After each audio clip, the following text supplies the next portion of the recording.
Oh my goodness, we got a great show planned for you guys today. Looking forward to a good show here. We have a Good Friday rocking and rolling today here in Louisville. Hope you guys have got a good day going where you're at as well. And you're out and about doing your thing, doing a little bit of work, making a little bit of cash, and everything's off and rolling. So here we are, almost halfway through the month, the month of August. Can y'all believe it already? Here we are, August 15th, and we're rocking and rolling. So, with that being said, I got a great show planned today. It's going to be even better with you guys involved, as always. Looking forward to all the input from you guys that I know you're going to give me as we talk about a few things today. Got some good content I think we're going to talk about. And actually, one of the things that I'm going to talk about, I got from Steve Cohen this morning, and it brought back a really, really, really great memory of my dad. And so we're going to talk a little bit about that. And Daniel had a great show. Aaron had a great show. Eric had a great show this morning. So here it is. It's up to me to keep it rolling.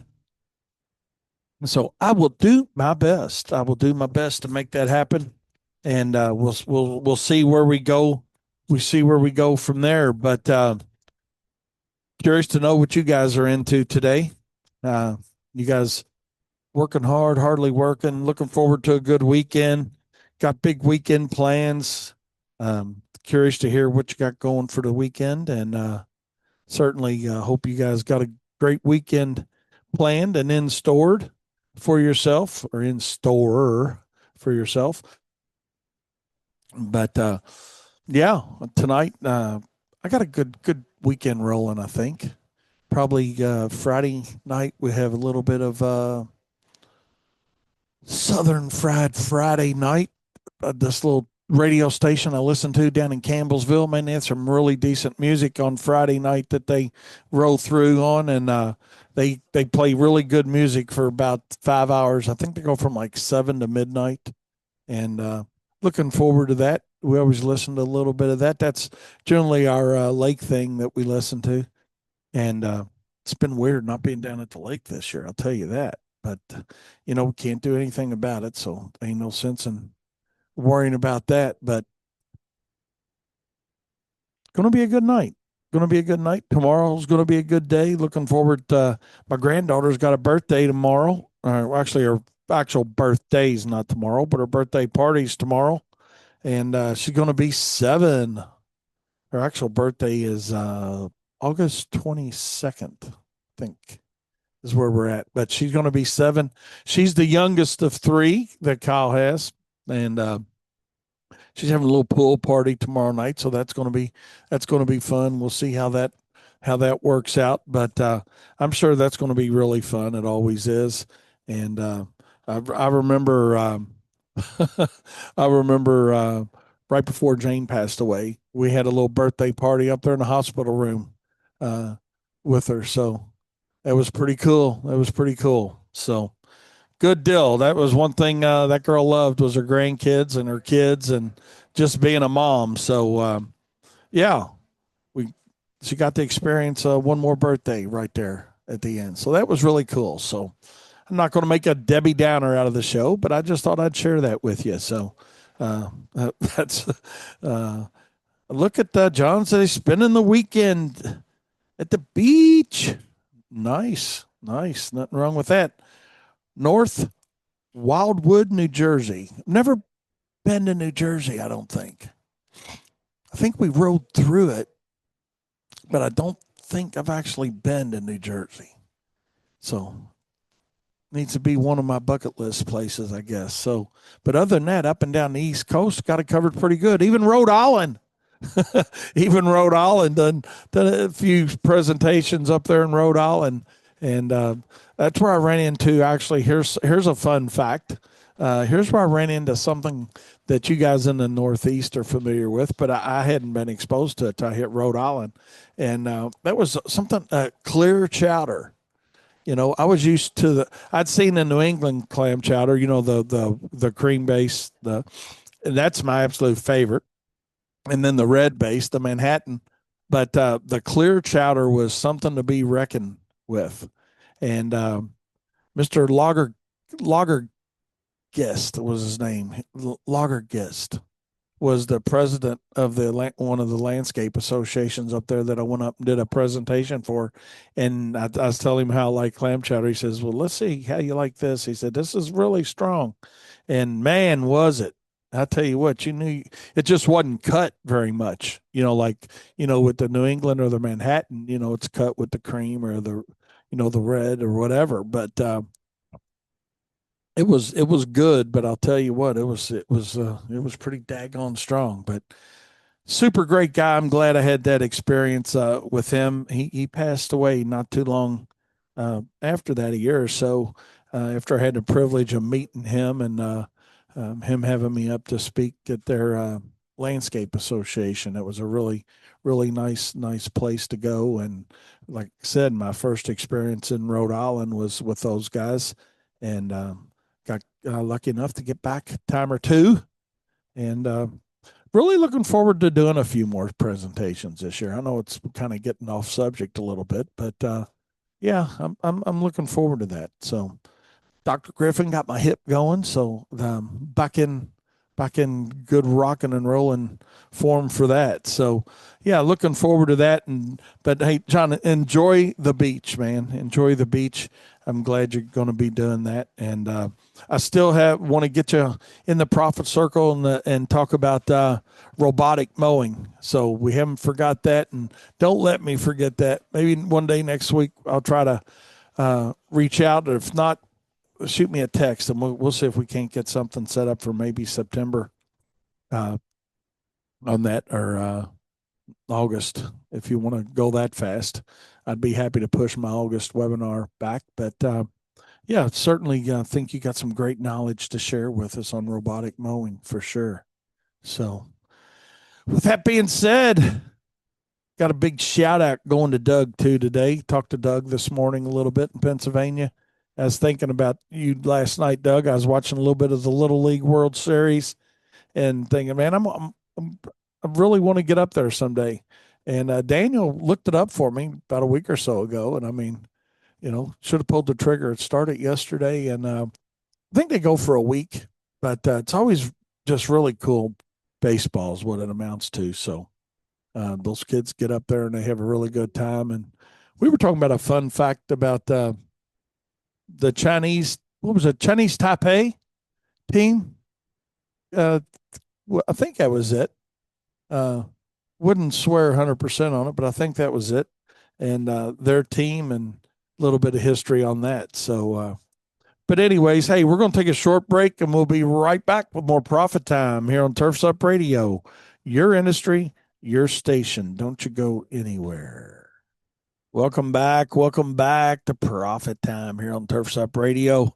Aaron Walls gets us kicked off every morning, the Purple Walrus. Yes, he does. He's got that 7 a.m. time slot, which is actually 6 a.m. in his world. So, yeah, he's on Central Time. So he's rocking and rolling and getting us started early on. And Aaron, I'm sure you guys know what I'm getting ready to say, but for our new listeners out there that may be listening new to us, Aaron is a commercial mowing / landscape contractor, as well as holiday lighting, landscape lighting. And he does a little bit of mowing, not a lot, but he's diversified more into more of the more profitable services. And he recently started a hot dog cart. And it was really cool. Last weekend, I actually drove down to Tell City where he was set up. Tabitha and I did, and had a hot dog. And he's doing good with it. And he's actually setting up today there where his wife is, I think she's the vice president there. Can't remember her exact title, but of a credit union down there in Lewisport, I believe is where they're located. But he's setting his hot dog cart up down there for lunch between 11 and 2. And sorry for massacring that, Aaron, and not having the name in place. But they had a good conversation today. Steve Cohen got on his show with him, and Stephen brought up something um, up to Aaron about one hot dog or two. And that jogged a memory on something my dad taught me many, many years ago in selling about always giving the choice to a customer between something and something else, and never a choice between something and nothing. And when they start talking about that, I was like, oh my God, that's so cool. You know, I talk about it, and maybe some of you guys have heard me talk about it. I hadn't talked about it recently, but that story, one egg or two, and it applies to selling anything. It's not just hot dogs, or it's not just lawn care, it's not just lighting. It's everything that you get engaged with in selling. You know, and Eric Jones, I appreciate the text, man. It is true. He's moving his girls in college today, and or one of them, and I told him, I said, man, it's okay to cry. It's going to be a rough day. He said, I know, I do every year. And it is bad. It is bad. But, you know, and Mike, I appreciate that. We'll talk about that as well here too. But, when he told Aaron, he said, say would one or two hot dogs, like my dad used to tell me in selling, you always want to give the customer a choice between something and something else, and never a choice between something and nothing. In other words, when you make a presentation, give them an option, not just, hey, this or nothing, this or this. The answer could still be no. And the way he taught me, it was about the example he always used was about a guy that had an ice cream shop that, where they made milkshakes as well. And that's when people would put eggs in milkshakes, and you know and I guess maybe they still do, but I know a lot of people are weird on raw eggs now, right? Which is okay too, man. We get smarter as we get older. But the story went like this. It was the guy had an ice cream shop basically, and he got paid a nickel for every egg that he sold in a milkshake. And he said, I wasn't making a whole lot of money until the owner came up and said, instead of saying, do you want an egg in that? Ask the customer one egg or two. The answer could still be none, right? But you're given a choice. You're giving the consumer, the customer, the client a choice between something and something else. The answer can obviously still be no, but you're trying to make them say yes to at least one of those two options. And what he found out is that all of a sudden they start selling a lot of eggs in milkshakes, and everybody's making more money. So the moral of the story, according to my dad, which is obvious and right on top of the surface, it's the low hanging fruit here, is you got to give your customer a choice, or you don't got to, but you'll be better off for it if you give your customer a choice between something and something else, and never a choice between something and nothing. Now, is that a true story? Probably not. Is it a valid point? Absolutely. So what I want you guys to think about, because I know on Fridays we're not thinking a whole lot real hard or whatnot, or trying not to, trying to let our brain come down off of a busy week. But that's what I want you to think about a little bit today and tomorrow and the next day and every day moving forward. And even, hey, just on your desktop, put a little sign, one egg or two. That's all you got to have on there. One egg or two on a jotter block. And that will help you reiterate the fact when you're putting those proposals together. And we'll go much more in depth in this in the profit circle. But the reality of it is, you think you're doing well. You might be doing very well. But how many times are you trying to give them a choice after they say no versus giving them a choice right out of the bat? And we'll discuss different options on that, like I said, in the profit circle. We don't have time to talk about all that today. But that, Stephen, I want to thank you for jogging that memory of my dad and how I used to hate it when he would constantly, we role played a lot. I mean, even as I got older, because he loved the selling side of everything. And he actually, worked with some very large companies and a national sales trainer, and actually ultimately ended up as vice president of Education Unlimited. But um, the reality of it was, he was good at what he did, but it was the basics that he keyed in on. And that's what I want you guys to think about is, he used to talk, he meaning my dad, he used to talk all the time about, these guys watch all these, back in his day, it was listening to cassettes, right? Listen to all these cassettes and tapes and, but they're not applying anything. He said, people make selling way too hard. And that's, again, and this is kind of deeper than I wanted to go today. And I'm going to cut it myself off here shortly because I got a lot of other things I really want to talk about. But don't make selling hard. Don't make selling hard. Give somebody an option. It might be no, no, then yes. And it might be no all the way through the program, but you don't know what you don't know. And that's why we have to give them the options. Now, the other side of that says, no, have confidence in what you're selling and by God, present it right and learn to close and, cover your objections. That's all part of the process. I get it. And we're not getting that deep today. But still, I don't, when you pull up to a menu board at McDonald's or anywhere, I mean, what do you see on the menu board? A lot of choices. What do you see when you walk into, I'm trying to think of things I've done recently. Hell, a pickleball. That's something we tried. And I'm really looking forward to doing more of that. But, you got these different options. The YMCA, as far as their memberships, and Katie and them just joined, and, they give you a choice between this membership, this membership, this membership.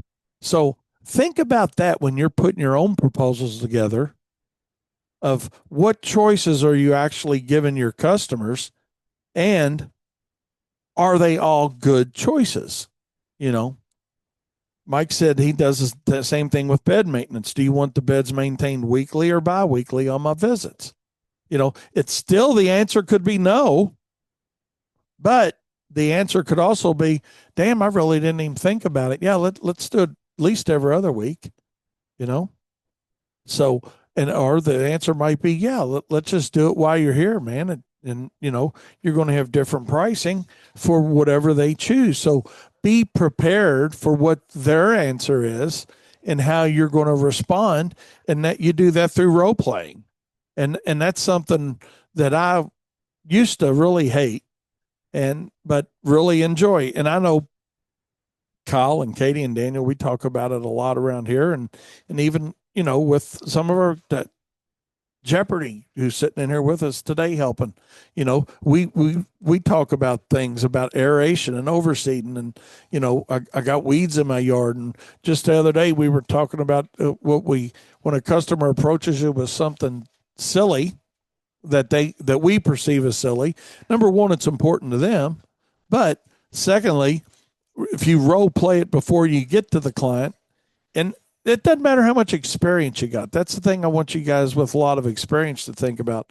My dad was 90 years old and still very coherent and loved to talk about sales, and still answered our phone here and could talk to and communicate and sell to people at that age, So don't say, well, oh man, I've been doing this 10 years or 15 years. You're just a puppy.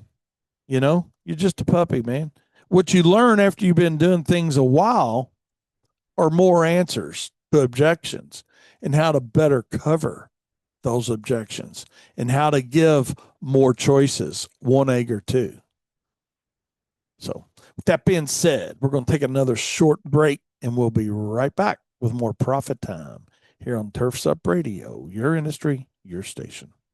How many times have you tried to switch away from gas-powered OPE only to find the power wasn't there and you needed too many batteries to avoid long charge times? Not anymore. Crest commercial landscape tools provide the same level of power and performance as their gas counterparts, but with a revolutionary battery technology. Supported by the Crest Cyber System, the 60-volt CyberPack batteries can charge in 8 minutes or less. Finally, professional landscapers can confidently make the change to battery without sacrificing power, performance, or runtime. Crest, it's the only choice to replace gas. Visit crest.com.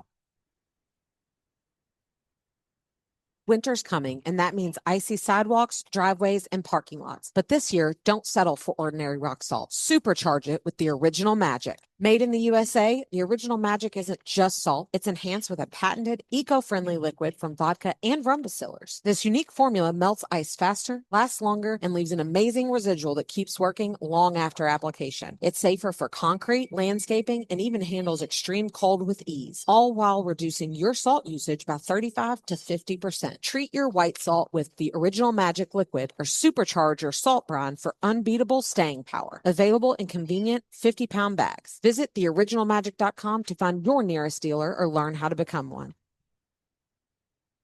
This is Aaron Farr from theanttool.com. You're listening to Turfs Up Radio, your industry, your station.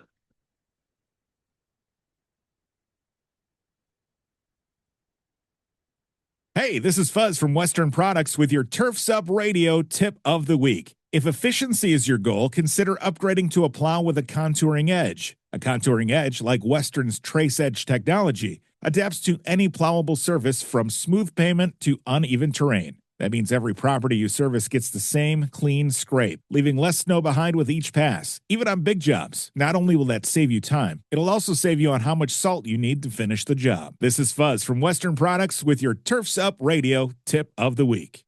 This is Wayne Vose, the Prophet, and I'm bringing the heat to the Equip Expo 2025. And I'm Daniel. Stay hydrated, stay caffeinated, and swing by the Turfs Up Radio booth. We'll be pumping out live shows like fertilizer through a spreader. This is Darren, your landscape hero, and I'll be there making noise, taking notes, and calling out the real heroes in this industry. You. It's Eric, and yeah, we'll be there trying to keep up. Trying? This is Jennifer, and we're crushing it. Stop by and talk tools, trends, and how to outshine your neighbors. I'm Aaron. I'll be digging deep with the stories that matter. Legacy, grit, and green industry pride right from the showroom floor. And I'm Katie Voles, roaming the floor with my mic, asking you funny trivia questions. Get them right, and you might just win some cold, hard cash. Come find us at the Turfs Up Radio booth at Equip Expo 2025. Live broadcast. Surprise guests. Cash giveaways. And more fun than a zero-turn drag race. October 21st through 24th, Kentucky Exposition Center in Louisville. We'll be broadcasting live all week from the turf to your truck and speakers. So come say hey and get ready to play. It's Turfs Up Radio, your industry, your station, and your ultimate Equip Expo destination.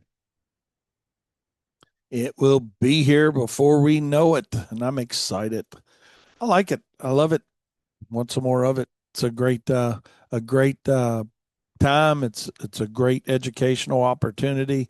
The trade show is the kill for. The educational classes are, same way. And if there's any way you guys can make it, certainly make it.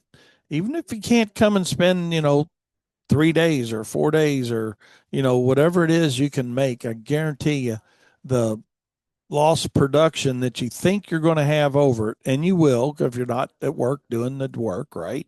Because I know there's a lot of you guys that are smaller companies, and if you're not there, work's not getting done. I mean, you're one truck operation or whatever. And, the reality of it is what you're going to gain, the knowledge you'll gain, the insight you'll gain, the opportunity to mingle with your peers, that's the value. That's the value, and that is something I want you guys to learn way faster than Wayne learned it. Because, I always thought, man, I can't do stuff like that. That's 20 lawns I'm not going to get mowed today or whatever, or whatever service it is that you're providing. The reality of it is the work will be there. The opportunity to gain the knowledge is not there every day. So always understand that when it comes to separation between you and your competitors, what it really boils down to, and I heard your thought, and I heard you even say it, I heard you say it, but that's not right. It's not cost. The real separator between you and your competition should be training, education, and knowledge. That's what creates the value on what you're selling. And that's why you need to understand and have better selling techniques, not to sell something to somebody that they don't want, because really all we are as salespeople is we're satisfying needs and wants. That's what we're doing. That's all it really boils down to. When it boils down to it, you know, we overthink it, make it way too complicated that on what we're doing. Hey, realistically, when you boil it down, what do? We provide services for people that they either need or want, and it's up to you to go after the clientele that needs something or wants something, or maybe some of both. But who's going to be a better long-term loyal client? And that better long-term loyal client is going to be the person that hires you for your training, education, and knowledge, because there is perceived value initially and then reality value from you being able to talk to them, you communicate, you answer phone calls, you look professional, you act professional. Those are the things that create loyalty. There's no, or I shouldn't say no, there's very little loyalty when it comes to price.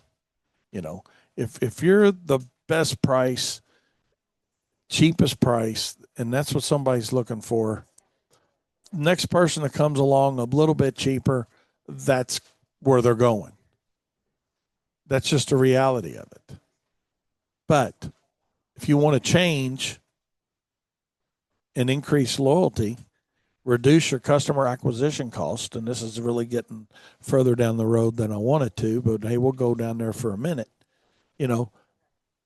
Let that separation be training, education, and knowledge. And I know we've gotten a long way past the Expo commercial that we played on here, but that's really what it should boil down to.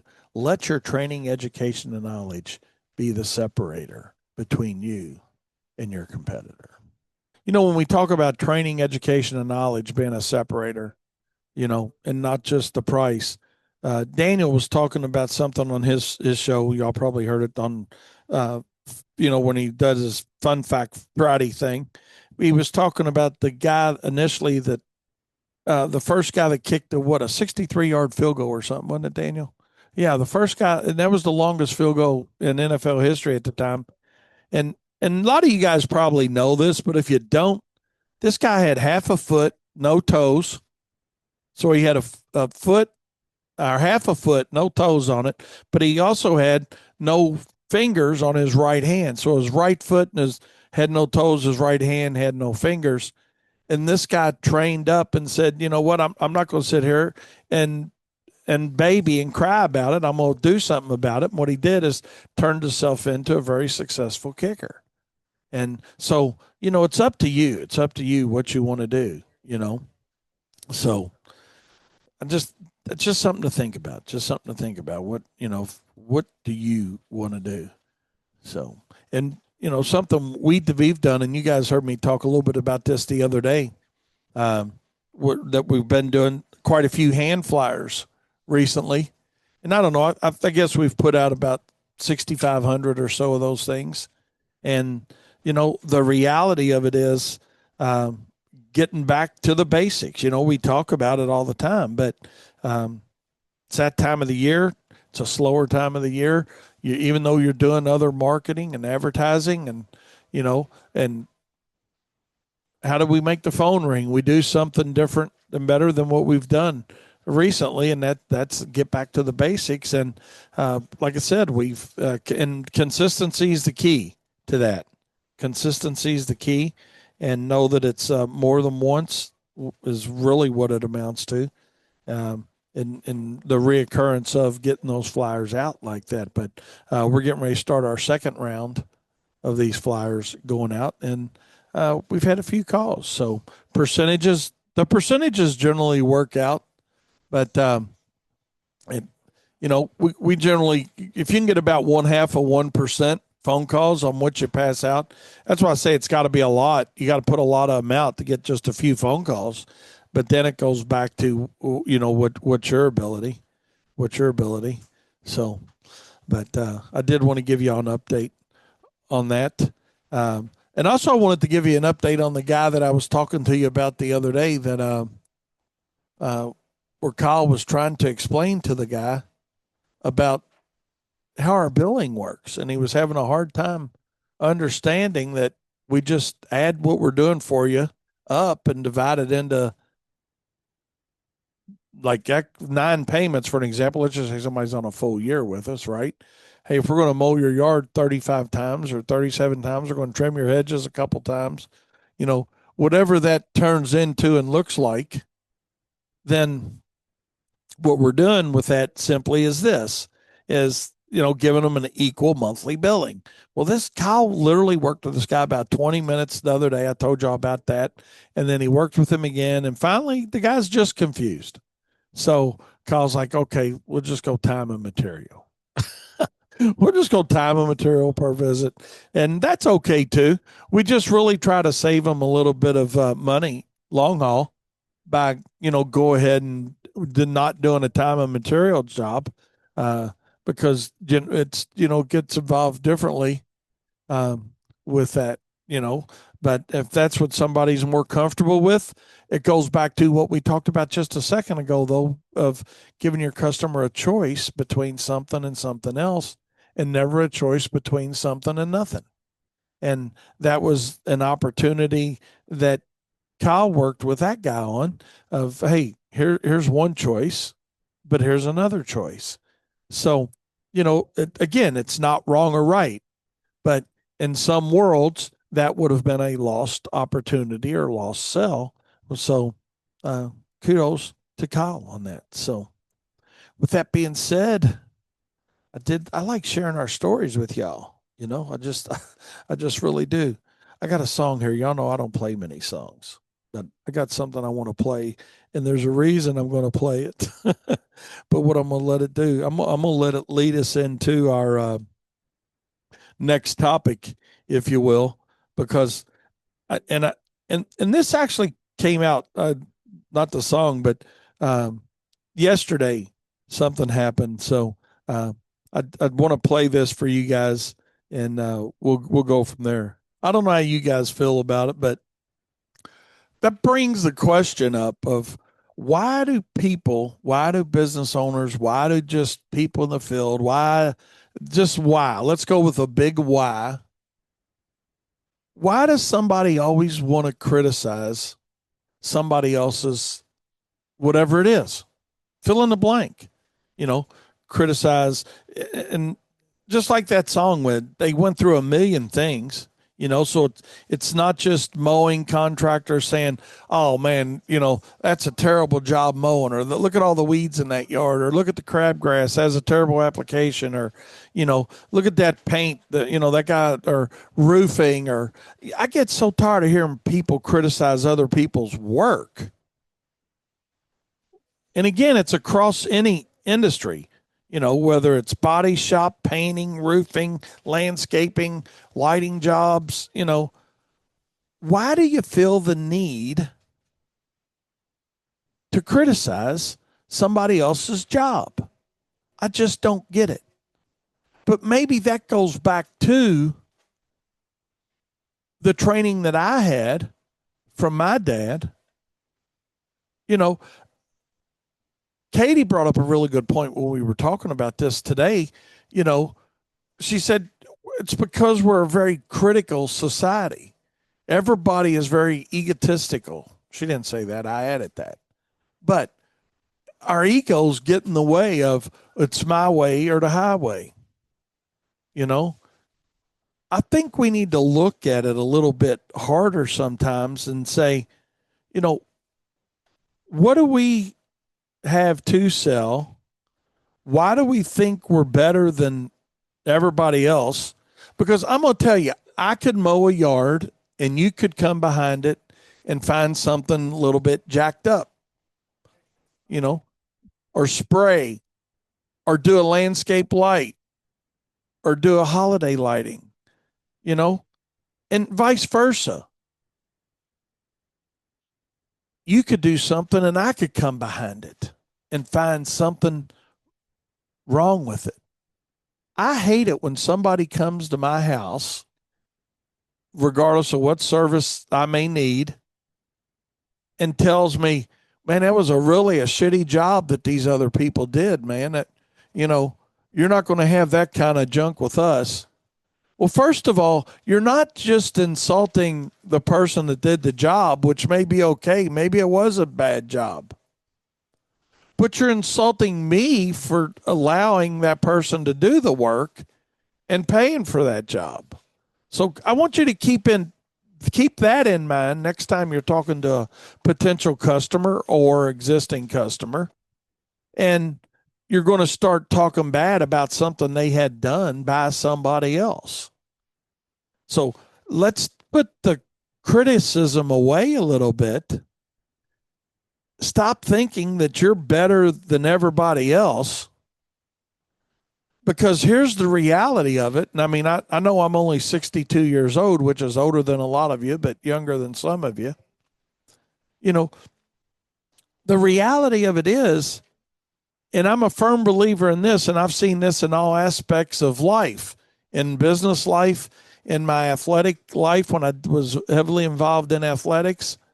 The person that's got to tell you how good they are needs a little help on how good they really are. Let your work speak for itself. Let your presentation speak for itself. Why do we normally criticize somebody else's work, though? And this is just my opinion. It doesn't mean anything other than it's my opinion, and we've all entitled to our own opinions. But I think what it really boils down to, when you have got a salesperson, whether it's you, the owner operator, or somebody within your staff that's selling as well, when they got to criticize something that somebody else has done to try to sell the job, it's just a lack of confidence in what they have to sell themselves. It's not that, hey, when a customer tells me, don't you think, look at this, isn't this a terrible job? They didn't do this, or look at this, or look at that. Miss Smith, hey, obviously you weren't happy with their service. That's why you called us. Let's talk about how we can help you. That's the right response. The right response is not, yeah, you're right, they did a really terrible job. That's really a bad job. And what are you doing when you're having that conversation with a potential customer when you're not criticizing your competitor?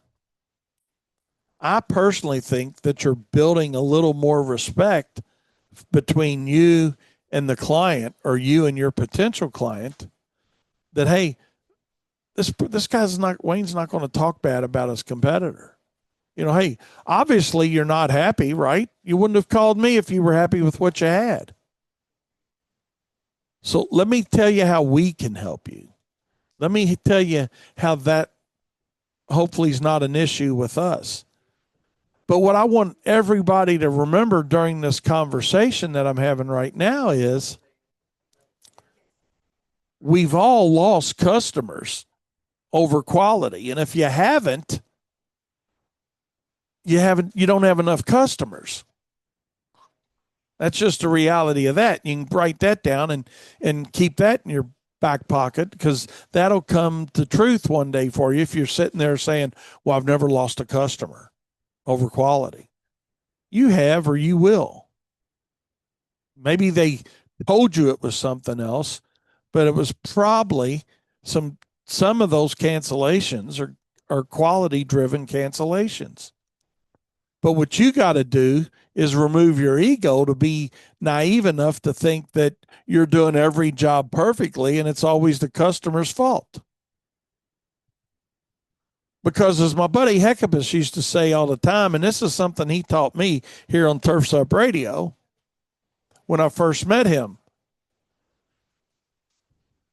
that our customer's perception is our reality of our business.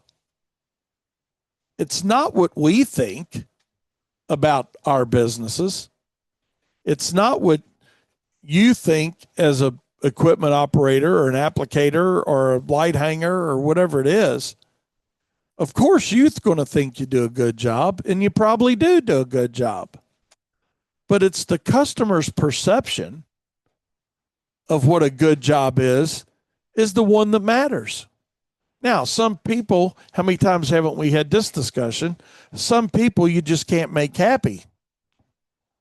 You know, I mean, hell, I've done backflips on some lady's front porch to try to make her happy, but no, not really. But sometimes I joke about it and say backflips aren't enough sometimes. That's a certain reality of the world too. So we're not going to make everybody happy all the time, but the customer's perception is the reality that we live in, and we've got to decide how we want to make those adjustments if we want to continue service with that particular client. But also realize that sometimes the customer is right, that it may be just a not so great job. I mean, that's one of the bad things about being in the mowing business or the fertilization and weed control business. And Mike brought this up for me one day. He was in the cleaning business, same thing. When you've got to satisfy a customer over and over and over and over and over again, you've got a lot of opportunities to have a situation that's not great, but it's how are you going to fix it? That's what we need to think about. So the next time you want to criticize another competitor's work and say, well, anything you can do, I can do better, you know, I want you to think of that song. And how egotistical does that sound when you tell somebody basically, and you maybe not be saying it this way, but it's what you're saying is, oh, we're perfect.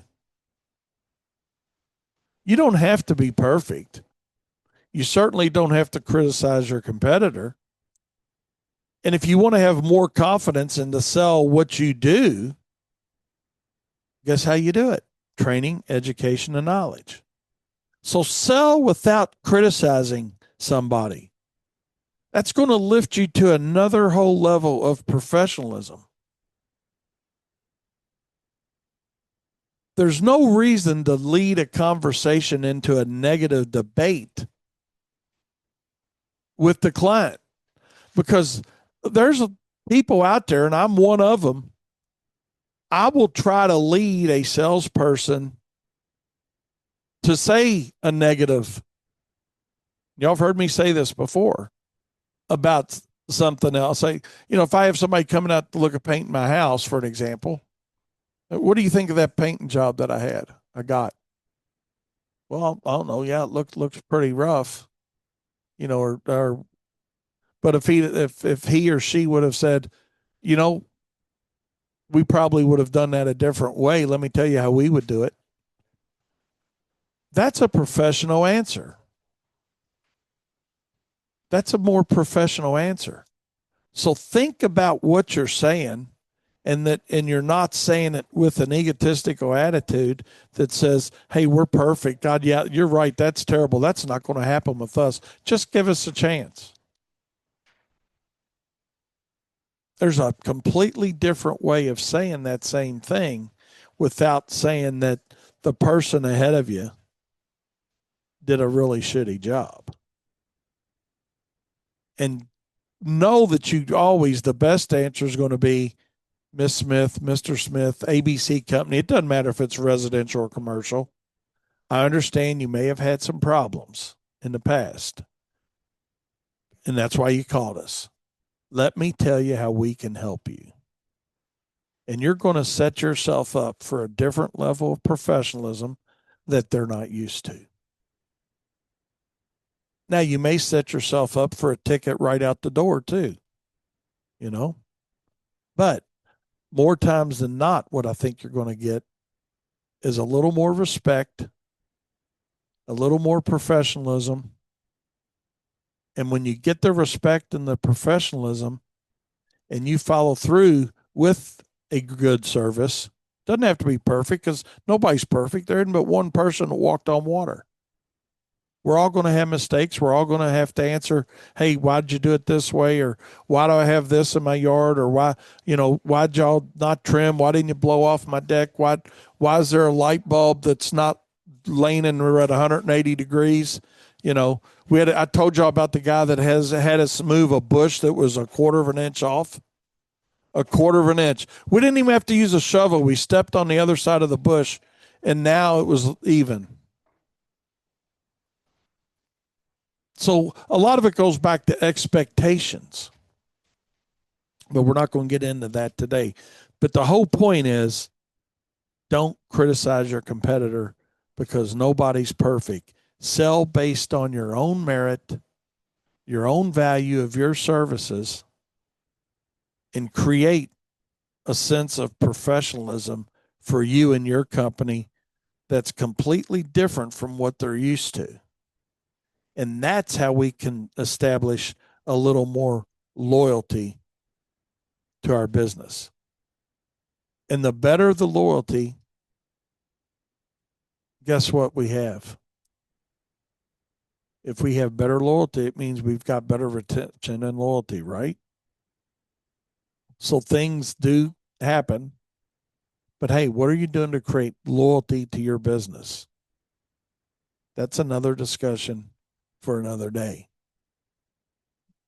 But what I really want you to think about from today's show, and it really was a lot more serious than a lot of my Friday shows are, but a couple takeaways.